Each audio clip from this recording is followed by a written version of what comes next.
Supreme court వజ్రోత్సవాలను ప్రారంభించిన ప్రధాని మోడీ. మీరు ఇక్కడ చూసుకోవచ్చు. సుప్రీంకోర్టు వజ్రోత్సవాలను మోడీ గారు ప్రారంభించారు.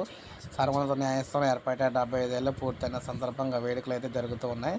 సుప్రీంకోర్టు కొత్త వెబ్సైట్ని కూడా మోడీ ప్రారంభించారు. దేశ పౌరులకు సుప్రీంకోర్టు వజ్రోత్సవాలకు సంబంధించి ఈ విధంగా అయితే కార్యక్రమం జరుగుతుందన్నమాట. మొత్తంగా 1950 జనవరి 28 సుప్రీంకోర్టు మొదటిసారిగా ప్రారంభమైంది.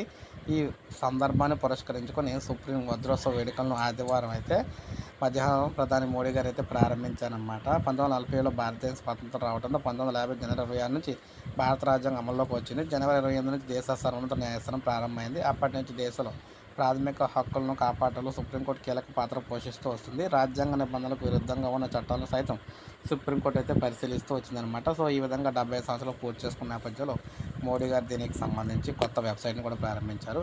సో ఇది ఫ్రెండ్స్, వీడియో నచ్చితే లైక్ చేయండి, సబ్స్క్రైబ్ చేసుకోకపోతే మన ఛానల్ సబ్స్క్రైబ్ చేసుకొని ఫాలో అవుతుండండి. లేటెస్ట్ అప్డేట్స్ అన్ని కూడా అందిస్తూ ఉంటాను మీకు.